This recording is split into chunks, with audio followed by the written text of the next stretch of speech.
Hi, I want to start off now by talking about the general requirements relating to accounting for income taxes, which are addressed in IAS 12 AASB 112.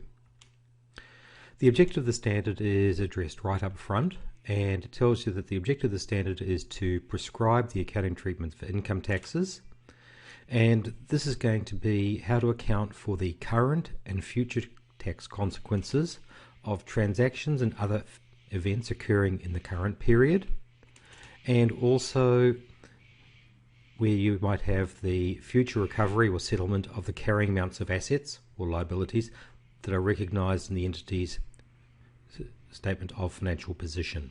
So what we're talking about there are differences between what the firm has claimed up till now for accounting purposes and what the firm has claimed for up till now for tax purposes.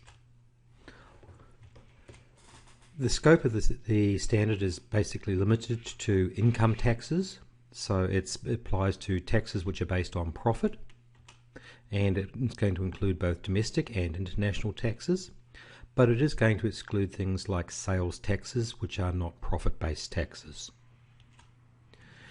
Perhaps the most important thing to understand right up front are the definitions, and the definitions are provided in paragraph 5. Accounting profit is quite obviously the profit that you recognise in the statement of profit or loss. Taxable profit is the profit that is recognised in accordance with the tax legislation and is reported to the tax authority. Current tax is the amount of tax that is payable or recoverable in respect of taxable profit for the current period. And deferred taxes arise where you have been able to defer the payment of taxes into future period.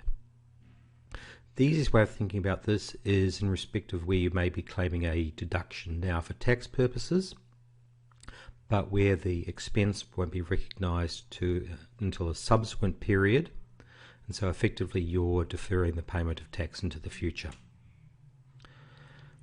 The converse are deferred tax assets, and deferred tax assets are where you have taxes which are recoverable in future periods. Probably the best way of explaining what these differences are, which give rise to deferred tax balances, is that they might be taxable temporary differences, and these give rise to deferred tax liabilities, or deductible temporary differences, which give rise to deferred tax assets. Probably the best way of thinking about these is let's focus primarily on taxable temporary differences. And if you have an asset which you bought for $10,000, and if you've claimed accounting depreciation to date of $4,000, that gives you a carrying amount of $6,000, and that's an expense which might be claimed in the future or recognised in the future for accounting purposes. So you've claimed expenses so far of $4,000, and you've got expenses to recognise in the future of $6,000. For tax, you can have a different scenario. So for tax purposes, you may already have claimed $5,000 worth of expenses. So you've claimed an extra $1,000 of expenses in the past. And if you've claimed $1,000 less of expenses in the past, that means you've paid less tax, and you've got to defer, so you've deferred the payment of tax. But it does mean that if you look at the carrying amount, for tax purposes, the carrying amount is only $5,000. So you've got less tax expenses in the future, so it's going to reverse. So what you can see happening here is that the difference between the accounting and the tax book values gives you the temporary difference, and that represents the extent to which you've claimed more expenses in the past or less, and to which this is going to reverse in the future. Hence why they're called temporary differences. So that's practically what it means, and that tells you that temporary differences are effectively differences that appear in the accounting and tax balance sheets. Let's put this into plain English now. From an accounting point of view, exploration expenditure might be capitalised, and in that circumstance you'd recognise an exploration asset. However, for tax purposes, it might be recognised as an expense immediately. So if we think about the accounting and tax balance sheets, the accounting balance sheet is going to have an asset in there of $1,000. the tax balance sheet is going to have an asset of 0 because you've already claimed the expense, and that's going to give rise to a temporary difference. When that asset is subsequently written off for accounting purposes, there's going to be an expense, but there's not going to be a tax deduction which goes with it. So what you can see here is that you get a tax deduction now and pay less tax now, but you're going to pay more tax later than you would otherwise pay. So it reverses. So what you've got here is that you have a taxable temporary difference, which is going to give rise to a deferred tax liability.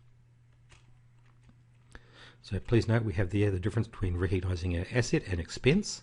One gives rise to an asset in the accounting balance sheet, the other doesn't give rise to an asset in the tax balance sheet. Let's look at the other side of the coin. Long service leave provision.